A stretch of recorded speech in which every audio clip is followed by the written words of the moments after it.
What's up, y'all? It's week 13 of Mental FTM, and it's Devin here. This week's topic is born in the wrong body. The first question we have is, do you feel that this expression adequately describes your transgender experience? And for myself, I don't find that expression to be accurate.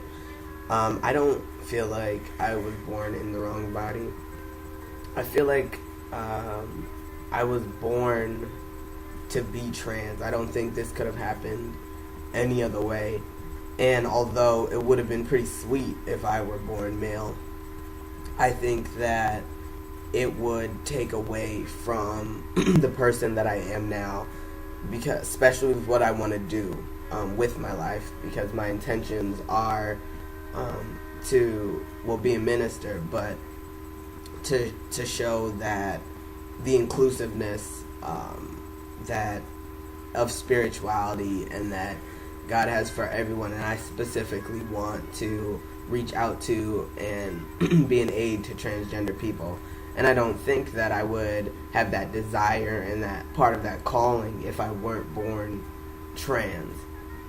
So, I mean, I've learned so much from my female upbringing that I think will also help me in life with my relations with other people and other women, whether that be in like intimate relationships, friendships, or business relationships, or if I'm helping a person, a client or anything like that. So I think that it was important for me to be born trans, and so I couldn't say for myself that I was born into the wrong body. Let's see what else we have here. Is this how you explain transgender to non-trans people? No. How I explain transgender to non-trans people is mainly through my feelings. Like I let them know that innately I am male on the inside. However that came about, however that grew, and came into fruition, it did it on its own accord. This has been a process of self-discovery for me, just like any other revelation in another person's life is a process of self-discovery for them. For example, if someone wants to be an artist, like they may not know when they're little or when they're born that they want to be an artist. And I sort of look at it the same way, like I didn't know when I was younger that I was innately male. I had no idea. But with age and with reflection and with getting to know myself better, I realized that this is the person that I really am. I really am male, and I really am Devin. And as perplexing and confusing as that may sound, because in my case, there isn't an A to B transition, that's my experience. And I know that there are a lot of people who have had similar experiences, so I feel like it's important to, put that out there and explain it like that to non-trans people, because I think they often get that explanation of born in the wrong body. And although that may be true for some and many trans people, it's not true for all of us. So I sort of just like to explain it to them in that way. Like, this is what I am innately on the inside, and try to stretch your mind for that. If you have the sensation of feeling trapped, does it get better or worse with transitioning? Surprisingly enough, I didn't understand the feeling of being trapped inside one's own body until like a week before I started testosterone. And I think it's because I was just reflecting on tons of things about my life, because I was about to step into this huge portion of my life.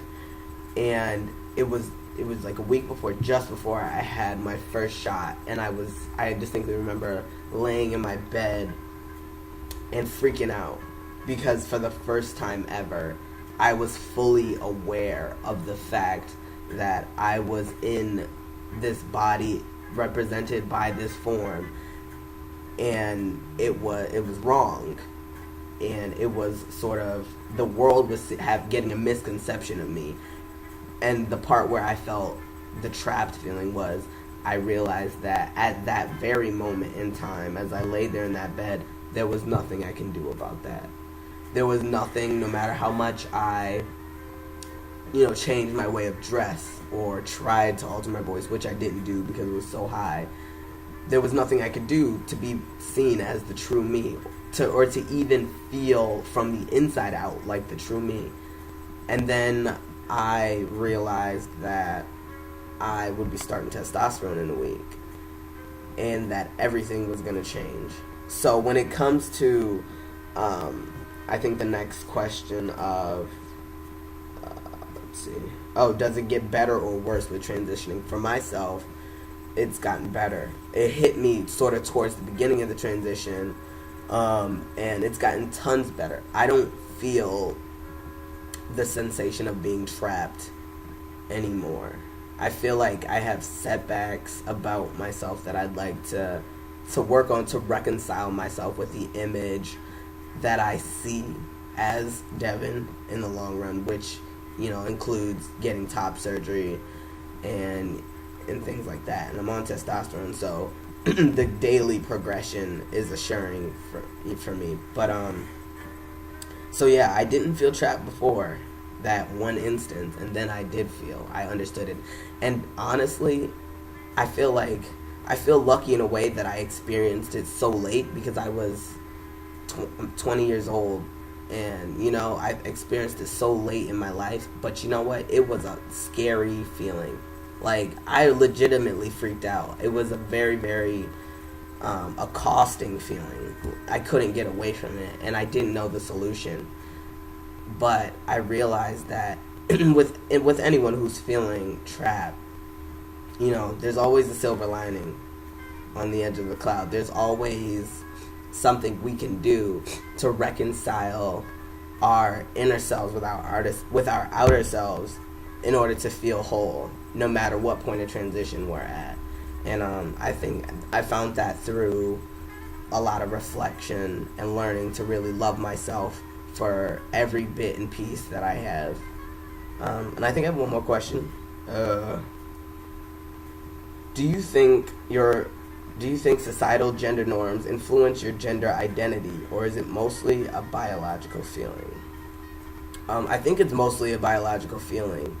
Of course, I do think that there are influences. And I was actually talking about this to a friend. I think overall, I define and I sculpt the person that I'm going to be, and the way in which I'm going to express that. But in order to function in civil society with people and have relationships and, positive interactions, there are customs that I need to know, that I need to pick up on, that fit into certain gender roles for male. An example of this is, I used to, jokingly with my friends, use the word bitch a lot. How girls call each other bitch and stuff and I used to do that. But now that my voice has changed, my friends, some of my girlfriends have told me straight up, we thought that, it would be cool still, and we didn't even think about really this aspect of your transition, but they don't want me to say it anymore. And I respect that, and I'm going to kind of honor that, because they are perceiving me completely as male now. And in our society, it's not proper for a man to call a woman a bitch. And I see that. I mean, for me, it's the same mouth for me, but I can hear it. It's a different voice, and I guess, people take offense to it. They don't know I'm trans. They don't know I was raised female. So I've altered that, and in that I've sort of changed a little bit of myself. But I mean, and not in a detrimental way. I don't think I'm gonna lose any of myself by not calling, women jokingly bitches and things like that. There are other little aspects too that require tweaking in order to function in this society. But so I think, what was the question? But I think that it's mostly a biological feeling, though. I think that there are little things like that I have had to been cognizant and aware of, but mainly I wake up in the morning and decide to be whomever I'm feeling like, and that's how I define my gender identity, whatever my mind tells me I am. So I think that's it for this week's topic, born in the wrong body. I apologize for missing some other videos. It's been kind of crazy. It was my friend's 21st birthday and stuff. So I hope you all are doing well, and I'll check y'all next week. Peace.